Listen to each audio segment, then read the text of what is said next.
Why don't you give us a little bit of a rundown of what you do, a little bit about your background and how you got into it? Sure. I work at the UCLA Labor Center, and I'm the research director there.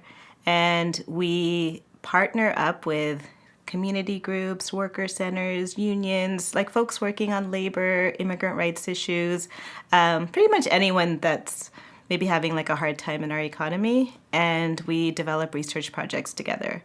And we, basically by talking to these groups and talking to workers, we kind of hear what's happening on the ground and what some of the issues are. So we're like, let's go survey some folks and see if it's actually true or how bad it is. And so we'll develop research around different issues like, are people making the minimum wage? Are people getting their wages stolen? What's the health and safety in those factories in downtown?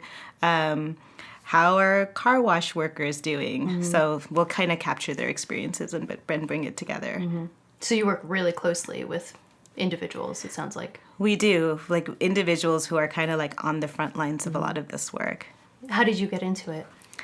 Funny story, not funny though, from a very roundabout way. I was actually in New York and I was doing a graduate degree in anthropology. And the model is a little bit of like, go over there, another country, another place, and, go talk about them. Like it's a very us and them. In the field of anthropology? Of interesting. I've never thought about that, but I think that's kind of true. Yeah. Like go study another culture, go study another community, and then put it into like, I was in a very theoretical program, so put it into a very like jargony theoretical model. So my background, my family is Muslim, and I was like, okay, like if I'm going to go somewhere, like so here's an opportunity to go somewhere, let me still do something that's a little bit interesting to like my background. And so I found this like Muslim community in Buenos Aires, and I was like, I'm gonna track this, and it was specifically a mosque that was getting this foreign money from the Middle East, and I was like, this is really interesting. And so I started tracking. How did you find them? Just to, you when you do field work, you just talk to people. Just word of mouth. Yeah, and then someone's like, "Hey, there's this one mosque in Buenos Aires, it's the largest in South America." Oh, okay. And I was like, why is the largest mosque in South America when there's actually not that many Muslims here? And then why are the Saudis funding this? This was in 1999. So I kind of like started exploring like that one and multiple sites through like 2000, and then I was kind of putting together my like proposal, and I was in New York when 9/11 happened. And you were in New York. I was in New York, and I just gotten back from travel, and I was, I was there, and I was looking at this, and I was like, if this is Muslims, we are screwed. Which is exactly what happened. And like 2 weeks later, the New York Times puts out this article that basically says Saudis are building mosques in your neighborhood. Wow. And it was like including the sites that I was researching, and kind of, it was my research, but with the like that xenophobic, what eventually we'll call Islamophobic angle, which is like, be afraid. Like, who was putting that angle on it? It was the New York Times. The New York Times in their article? In the article. Wow. And I mean, I knew, I was like, this is, it's the build up to the war on terror. It's like the build up to like, everything we know now happens. But for me, it was a little bit about not having control of the story. So I was like, if I take this, because I wanted to critique it, actually. I thought there was something wrong with the way that this funding was happening. And I probably was going to say things that would reinforce the narrative that led to the war. And I was like, I don't want to tell that story, because I think the critique needs to happen without it being kind of taken over for imperialism, basically.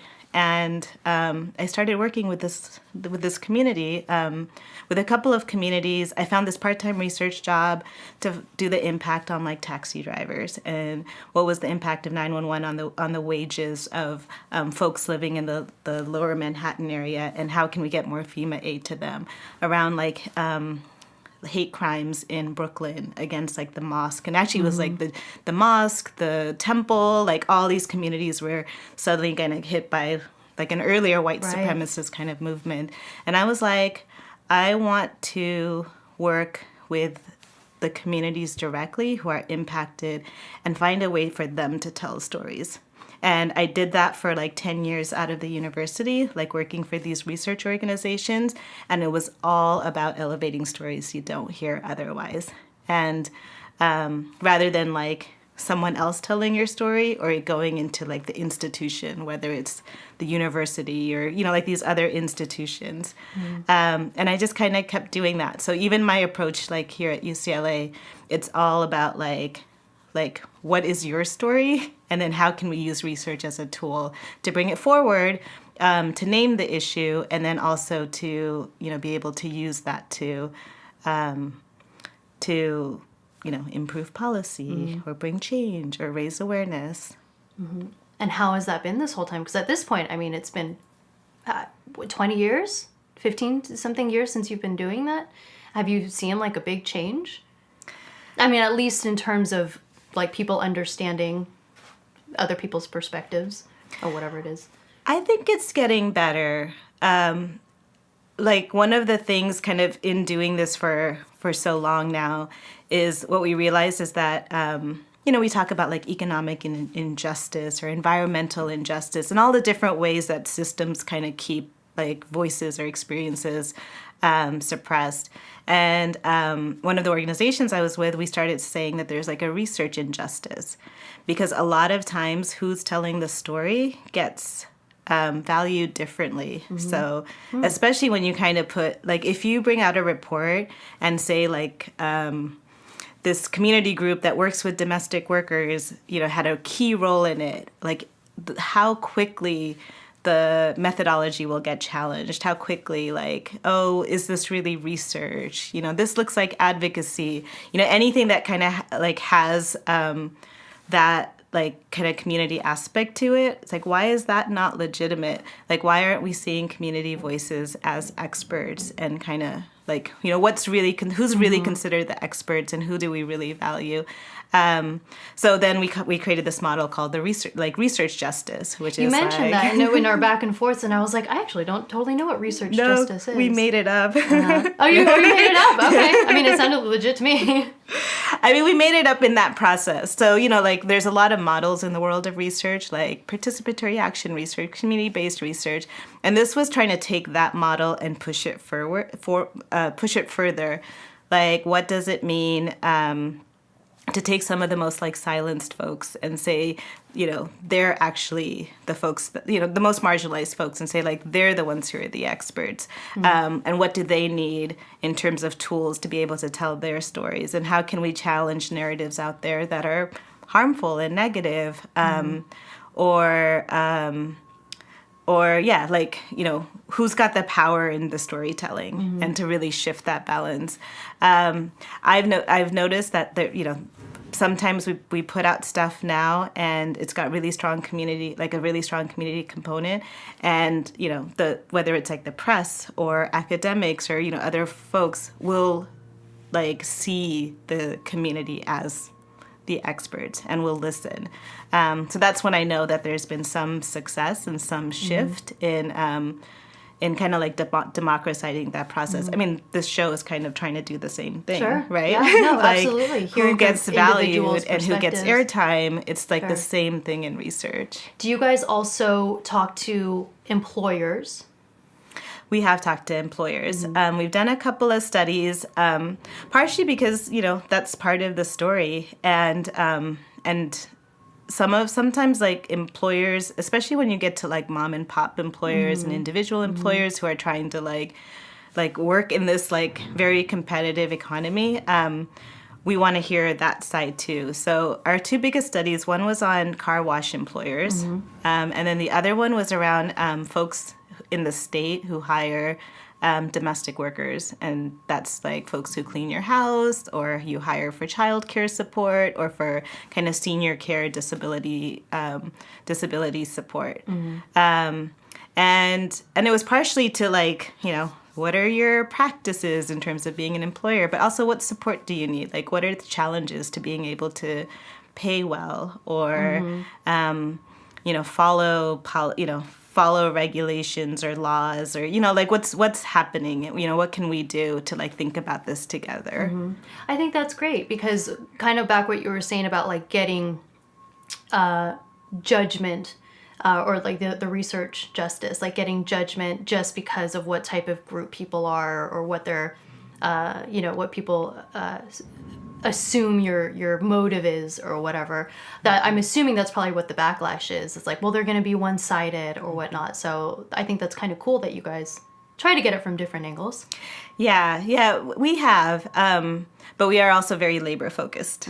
You know, like our entryway is to understand what's happening, especially for those folks who are in like industries and sectors that are very hard places to work, and, you know, face various challenging like work conditions. And we're really trying to, you know, bring that out more and more, you know, to the table so folks can really understand, and think about it differently. Think about, like, you know, when you're in the restaurant, or when you're shopping for like those, you know, very discounted clothings, or, you know, when you get that cheap car wash, you know, like to think, or even the like cheap house cleaner, to kind of think about like the working conditions around that. So what are some, I guess, patterns that you've seen over the years that you guys have started putting more focus on? I'm assuming this is part of it. Yeah, it's definitely, you know, like our approach is kind of to look at it from a couple of different angles. One is to look at it industry by industry. And LA has a lot of really interesting industries. And, you know, Yes, we do. I mean, we still have a thriving manufacturing industry, you know, and like everywhere from the garment work, you know, to some of the other like more like aerospace kind of things. It's declined a lot, you know, it's declined in the whole country as a whole. We have a huge healthcare industry. We have restaurants, retail, education. These are some of like our top places, like our top kind of like supporters. And then there's, you know, like the issues that workers face, and especially, you know, take anyone across the like low wage, you know, like threshold, you know, and kind of what kind of conditions they experience. And it could be everything from the kinds of wages, like, are you making enough, to like, you know, thinking about, you know, LA was one of the first cities of many, but like to raise the minimum wage, you know, to a significantly higher wage than anyone could have imagined. We're one of the first cities to have what's called like an Office of Wage Enforcement, which is to actually go out and make sure that people are getting their wages, which can be a very complicated thing. It could be things like not getting paid late, not getting paid minimum wage, not getting a pay stub, having to pay for your uniform. You know, this whole kind of like what actually kind of constitutes wage theft, which happens all the time, sometimes because of ignorance and sometimes because of, you know, you're just kind of cutting those costs. And then we work with like different communities. Like there's certain folks that are, you know, kind of had a rough deal in the economy. So what's the experience of Black workers or young workers, immigrant workers, especially like folks who are undocumented. And so, you know, kind of capturing the different experiences through research. And we put out reports, but we also try and do things like put out videos or infographics I've as seen a way that. to... What was it, Prezi? I hadn't even heard of that. I was like, what's a Prezi? Yeah. To make it more accessible, to kind of get it out to folks. Yeah. So that's essentially what you do is you go out, you talk to people about their experiences, you do the research, and then you publish your findings on that. Yeah. Hey everyone, thanks so much for watching the episode. If you're interested in contributing to the conversation and supporting the show, there's 2 easy things you can do. 1, click subscribe, and 2, visit our Patreon page where you get exclusive access to the Exploring Minds community.